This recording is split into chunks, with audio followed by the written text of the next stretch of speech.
This is about perimeter, area, and volume. This is a little bit of the beginnings of geometry. And so much of geometry is learning the definition of something. And so these three terms are very important, and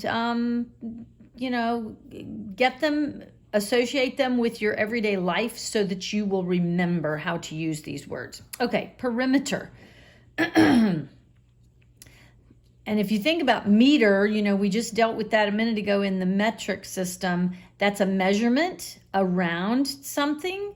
Well, or a length, a straight line measurement. That's what perimeter is. It's around. So it's the distance around the outside of a shape. So if I want, you would use perimeter if you want to put a fence around your yard.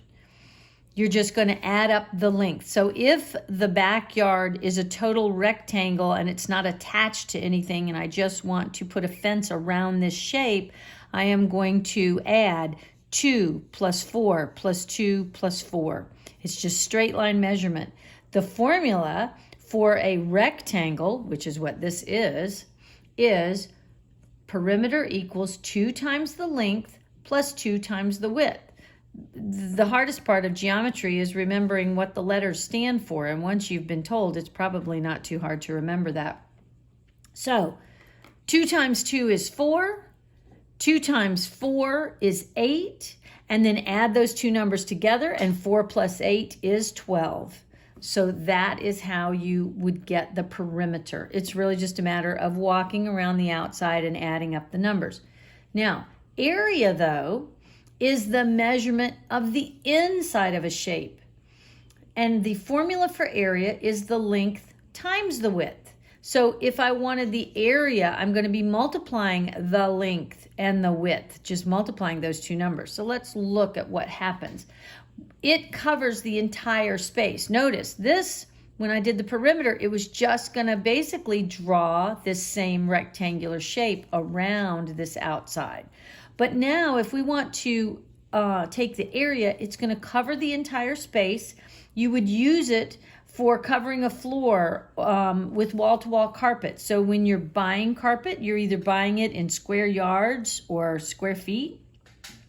If you want to paint your house, you want to cover up that whole wall with paint, so you need to get the area of your wall. So to do that, the measurement requires you to multiply the length times the width. So if my length or width is 2 and then the other number is 4, 2 times 4 is 8, which is what we've got here, which gives me, excuse me, I did not write that right. This should be a 4. 2 times 4 is 8. Goodness me. 2 times 4 is 8. So you get an answer of 8 square feet, because look, it produced 8 squares. 1, 2, 3, 4, 5, 6, 7, 8. 2 times 4 is 8, and it generated 8 actual squares. This one is known as just 12 feet. See the difference? One is square feet, one is plain feet, because it's just straight lines. It did not encompass anything in the middle. Now, the third term is volume, and it's the measurement of the inside of a three-dimensional shape. So here's our three-dimensional shape, like a block.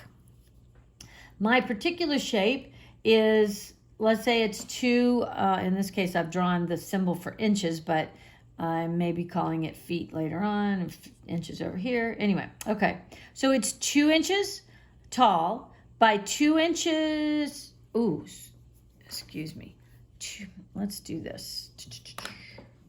Let me erase this little arrow. So it is 2 inches tall by 2 inches wide by 2 inches deep. So 2 inches tall by 2 inches wide by 2 inches deep.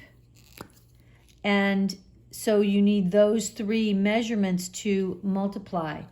It is the length times the width times the height. So 2 times 2 is 4. and 2 times 4 is 8. So it is 8 cubic inches. And if you count all of the cubes like you could on a Rubik's Cube, you will see that. On the front, if I were to cut my cube in half, notice this is kind of the halfway point. I've cut off the front set of cubes and the back set. So I have 1, 2, 3, 4 cubes on the front and then another matching 4 cubes on the back. So when you're doing volume, you always get an answer in cubic feet or cubic inches or cubic meters. If you are doing area, you are going to get square something, square feet, square inches, square centimeters. But if you are doing perimeter, your measurement on the end is just plain feet, meters, centimeters, but no squaring or cubing. So pay attention carefully to that, please, because that makes a big difference. And also, when you are finding out your perimeter, area, or volume, sometimes shapes, one shape might be made up of actually 2 smaller shapes. So you may have to find the area of one shape, find the area of the other shape, and then add them together. So keep that in mind as well.